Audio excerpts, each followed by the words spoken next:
Welcome to Talking with the Animals, an exploration of animal communication.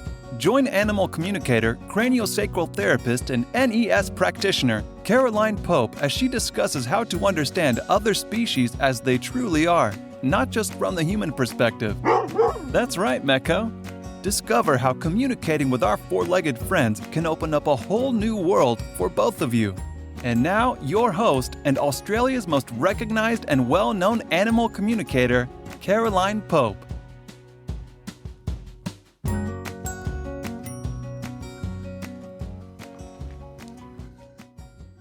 Hello and welcome to another episode of Talking with the Animals. I'm your host, Caroline Pope. Thank you for joining me. Today, I'm basically going to be talking about dogs. I've been going through, friends of mine have been asking me to help them find a dog. Remind me never to go down this track again, please. And I've been going through more dogs than I care to remember or think about on the internet. One of the big things they've been asking me, and I thought it was a really, really intelligent and valid question, was how much does the dog's breed affect the characteristics of the specific dog? And do we really need to take it into account for our lifestyle? And I thought, great question, very, very multi-layered. There's no one specific yes or no for that. So I am going to try and cover it in this podcast. They also asked about the bully breeds, which I'm rather fond of, I have to admit, and breed-specific legislation. So I'll cover breed-specific legislation fairly quickly. Basically, as far as I'm concerned, it's a load of the proverbial. It is the individual animal, not the breed. The sort of, well, it's government officials because we all know what they're like. And it's the sort of idiots that like to say it's because a person is black or white or Middle Eastern or Asian or whatever, and like to make those generalizations that make the same type of generalizations about dogs. And yeah, basically they don't use the brains God, may or may not have given them, but BSL, load of, don't even go there. Now, as far as individual breeds, yes, you do need to cover the characteristics when you're looking at getting a dog. These characteristics have been bred into the dog for thousands, hundreds, if not thousands of years. And of course, you can't breed something into an animal's DNA for hundreds or thousands of years and then go, yeah, but it's not going to count in this particular dog. Doesn't work that way. But by the same token, some dogs will display those characteristics more than others. For example, beagles, they've been bred as a hound to have their nose on the ground and sniff, which is why they're such fabulous drug detector dogs and tracking dogs and so forth, because their nose, basically, they're never happier than when their nose is on the ground and they're checking something out. Now, some dogs may just want to sniff and they're fine as pets. Other beagles may be that somewhat obsessive compulsive about using their nose. And I remember one that, fortunately for the dog, it had just been rehoused for the third time, and in an hour and a half it had caused $40,000. Yep, $40K worth of damage, ripping at walls and stuff. And it was taken back to the shelter to be euthanized. And someone at the shelter had the bright idea of calling the drug squad. He went, yep, we'll try it. And if it doesn't work, well, the end's the same. Well, this dog took to it like a duck to water, and it's still to this day their best working dog. And when every other dog is flagging after an hour or two, this dog is still, all it wants to do is work, and it thinks it's died and gone to heaven. So that gives you an example of the differences within, two beagles, same breed, two completely different animals. And I mean, we're all humans. We all have different personalities and characteristics. Now, in the shelter at the moment, there's a lot of bully breeds, bully crosses, and working dogs. Yes, a bit of a generalisation, but I'd say 70% of what I saw were either bullies, staffies, mastiffs, crosses thereof, or border collies, kelpies, coolies. Bully breeds I am quite a fan of. I have had bull Arabs in the past, and they can be a fabulous dog. One of the main reasons I no longer have bull Arabs is because they're bred for hunting. Now, that's fine if you're a pig hunter out in rural Queensland, for example, but may not be so politically correct when it's chasing little white fluffy Maltese cross at the off-lead dog park. Now, I had 2 litter brothers. One of them, Seri, couldn't let him off lead. He would have been off like a shot. He was very much the sighthound part of the breed, whereas Mandu could have let him off with a whole bunch of chickens around and he just would have laid down and let them walk all over the top of him. Same litter, 2 completely different personalities. But they do like to chase. A lot of people suddenly find them too strong. Well, perhaps you should have put the training in when you were younger. Oh, they're so big and expensive to feed. Well, why didn't you think of that beforehand?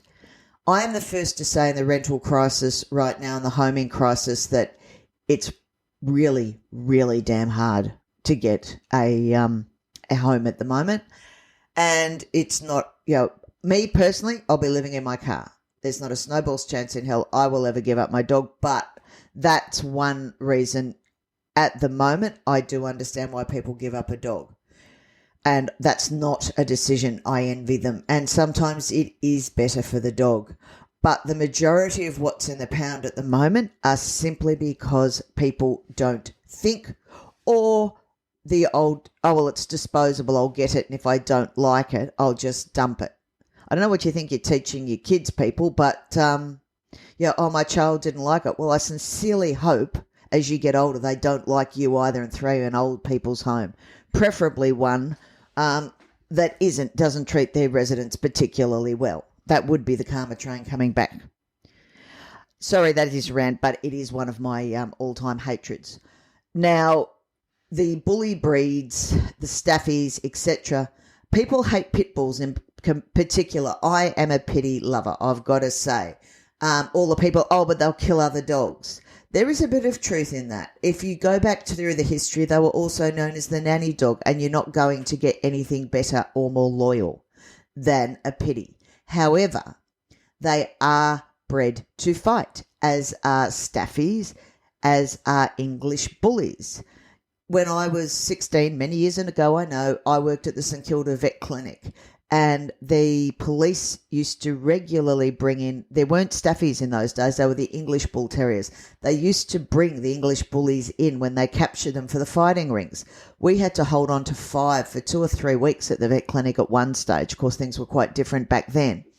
And you'd be stitching these dogs up under a local, and all they would do would be lick your hands. They were the most beautiful dogs. And it still breaks my heart to this day, thinking about when we had to euthanize them.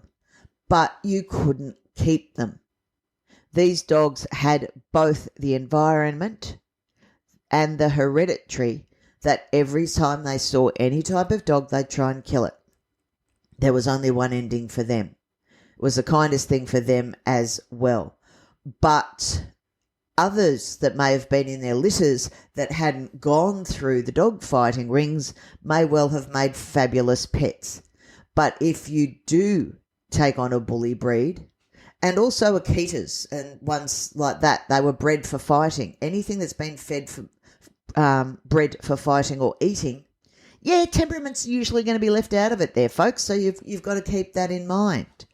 And it doesn't mean that they can't be good, but it does mean from a young age you need to put in the socialisation and be aware. Some of these dogs you may not be able to let off lead as they get older. Not unless you can find somewhere that has a completely enclosed, good cyclone wire fence that you can be 100% sure your dog can't get out of. There are a few of those in Melbourne. I use one for Mecco from time to time, an off-lead park that has those requirements, which he needs. But it does mean I've got to drive a 55k round trip whenever I want to use it. And that's fine. That's my choice. Also, the sight hounds. I often see greyhounds, people suddenly decide, oh, but I want to let it off lead. Well, guess what? It's been bred to run around. And, I mean, nothing is going to be more purpose-bred than a greyhound. They don't run fast and chase things, they get killed. Some of them can be eventually let off lead, but most of them, no. So have a think about that. It's the same with the sight hounds, the Afghans, the deer hounds, the wolf hounds, the borzois, all these sorts can be great dogs, but are very misunderstood. They're bred to see something in the distance, then chase it. So then don't complain when they have been bred like that for thousands of years that they suddenly hurtle off into the distance and they have no recall. These dogs can be great and they can be very, very good trackers too, but they're not ones that you can let your 5 or no one ever should, but people seem to let their 5-year-old take it down to the off-lead dog park and think everything's going to be hunky-dory because it's not. The livestock guardians, my big bugbear. As most of you know, I own Mecco, a Subplananak. I have owned Anatolians in the past, also known as Anatolian Shepherds, Kangals or Karabashes. Call it what you will. Sarps are also known as Macedonian mountain dogs or Yugoslavian mountain dogs. These dogs are bred to guard livestock. They're not bred for suburbia, and they bark a lot generally because that's what they've been designed to do, is bark to warn away the predators. I noticed the Gembrook Vet Clinic. Tom had a post up this week saying that they were trying to house a 2-year-old Maremma. They're the big white fluffy ones that are down at Phillip Island, for those of you that aren't sure, that guard the penguins. So, yeah, they've got a Maremma and they've got it in an inner city courtyard, and I have no doubt the neighbours are not happy. But when you research the breed, why in God's name would you get one? Oh, that's right, because they're cute. Speaking of cute and fluffy, I have noticed it, and I've got to say, I had Anatolians for 10, 15 years. I've had 3 of them. And within 3 weeks of having my Subplananak, I have seen more rehouse ads for Sarps than I saw for Anatolians the whole time I had them. I think I only knew of 6 all up Anatolians that were rehoused, and unfortunately 2 of those were to the one owner who took her own life. So there aren't many, and generally because certainly the breeder that I use, Lily, here in Melbourne, she's absolutely brilliant and really does her research about who gets her dogs and which dog goes to what person, and I wish more breeders would do that. Now, I don't know who's breeding Sarps in Victoria. I do know I'd probably like to shoot them. I have seen so many, I would say conservatively 30. Now, there are very rare breed, the Sarps. I would say 50 to 1 Anatolian to Sarps, and yet it's the Sarps I'm seeing. I think part of it is because they're fluffy. Everyone calls them bear or shaggy or teddy bear when I walk past. Everybody wants to pat them when I walk past. Fortunately, Mecco quite likes the attention, so it's not too bad. He's a fabulous ambassador for the breed. And look, they are the most adorable puppies, I'm the first to say. But just because he's an adorable puppy does not mean, as you all know with Mecco, he got put on a chain and the RSPCA seized him and cut the chain out of his neck. But so many of them, I see people get them for suburban backyards and then go, oh, well, hang on a minute. They're too possessive of us. Well, that's what they're bred to do. If you're not guarding livestock, you'll be guarding your people and your cats and whatever other animals you have. And they bark too much. Well, again, why did you get a dog bred to bark a lot if you don't want one that barks a lot? Now, that's not to say you can't put work in. Mecco, I'm incredibly fortunate. And yes, we are now in a small suburban yard, very small actually.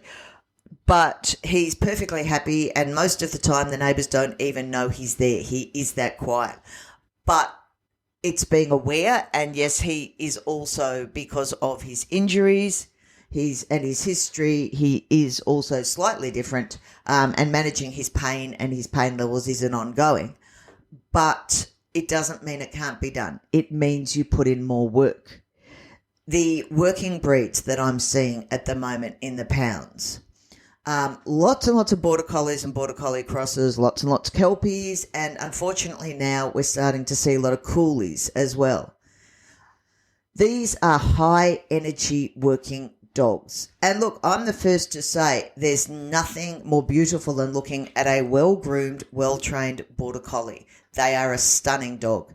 Guess what, folks? It doesn't happen instantaneously.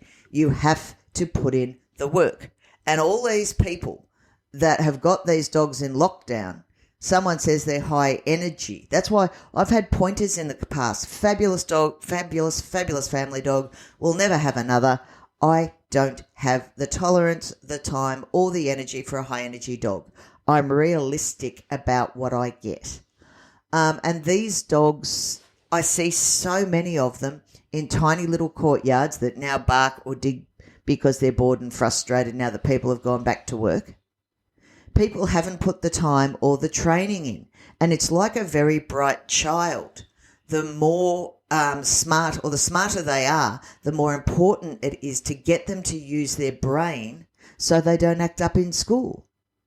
And these people are having these dogs in tiny little apartments, and then they don't put any work into them. What I'm also seeing, and a lot of these dogs now are in a lot of pain, is because the owner's way of dealing with the energy is to get a bloody ball thrower and chuck the ball repeatedly. Worst thing you can do for one of those dogs. They're continually in fight, flight already. That you don't want them in any more fight, flight. You want the dopamine and the serotonin, problem solving. They're the types of brain waves you want. And what are you doing? You're kicking up more adrenaline by throwing the ball and damaging the dog's body. So many of these dogs, people do agility to, in brackets, try and control them. The dogs are hyped, they're adrenalized, and they're miserable. And the owners are encouraging it. Oh, but I want. None of it's about the dog. Now, whilst I personally would never have a working dog in an apartment, one of my clients has two. She's the only person I'd ever suggest that does that, but she puts in the most amazing amount of work to make sure her dogs, she's fully aware. She wasn't always, she used to be in the country. She wasn't always in an apartment. Usual story with the divorce. She wasn't prepared to rehome the dogs. She said, no, they are mine, my responsibility. She's now in an apartment, and the amount of work she puts in to make sure those dogs are still well mentally and physically worked and as they should be is absolutely brilliant. I take my hat off to her. Unfortunately, very, very few people are prepared to put in the effort to do so. You want the dog you want. A dog, as the old saying goes, a dog is for not just for Christmas. A dog is for life. Seriously, whoever has the rights to that sticker, can you please put a dog is for life, not just for COVID? Because I really do think at the moment that would be rather appropriate. I'm the first to say that with the cost of living going up, animals are becoming a bit of a luxury. I am the first to say I have seen clients that have had to euthanize their animals when an injury happened because they couldn't afford the vet fees. I understand. What I don't understand, and I'm seeing more and more of, is, the dog's always got its nose on the ground. Or, we're getting rid of the dog because it dug up the backyard. Well, why did it dig up the backyard? We went away for a holiday for 5 days and left it with an automatic feeder. And I was talking to someone yesterday who just found out one of her relatives had done that for 9 days with an automatic feeder. Don't even start me. But these are the sorts of things you need to look at. And if the dog's digging up the yard because it's bored, why? What are you doing wrong? And, oh, well, I don't have the time anymore. No, but you've got the time to go and party and camp on weekends with all your mates, or I can't afford it. Now, in some cases, that's true. But I'm sorry, if you can afford to drink, you can afford to smoke, and you can afford to go away on holidays, you can afford your dog. You're simply choosing different priorities. And I'll never let people off that one. So really have a think about why you're getting the dog and the breed of dog that you're getting. No one can guarantee 100% the characteristics, even in a so-called purebred, let alone a crossbred. But every dog has been bred for purpose, and matching up purpose and lifestyle between you and your dog realistically gives you both a good chance of having a long, happy life together. If your dog is not working out, get in someone, be realistic. And if you can't, you suddenly realize that you've got this cute puppy and you really don't want a dog, rehome while it's a cute puppy. It'll have a good chance of something. Don't wait till it's the proverbial troubled teen at 9 to 12 months of age, because there are so many dogs in a shelter, because basically people are not prepared to accept their responsibility in an awful lot of cases and put in the work that they promised the breeder or the person in the shelter or whoever they got the dog off that they would do so. You may only have a dog part-time whilst you're doing other things, but for your dog, you are their whole life. You owe it to them to make it a good one.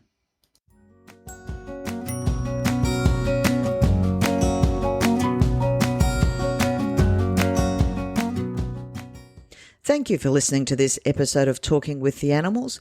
As always, don't forget to like and subscribe, and I'd really appreciate it if you left a review. As always, if you have any topics you'd like to cover or questions, drop me a line. I'd love to hear from you. Stay safe, and as always, remember, until next time, talk with the animals. Thank you for listening to Talking with the Animals. To learn more about Caroline and the services she provides, visit caroline-pope.com. You can also find her on Facebook at Caroline Pope Animal Communicator, CST, and NES Therapy. Are you ready to change the way you see your world and the animals in it? Well, we know his answer. Don't forget to subscribe, and see you next time.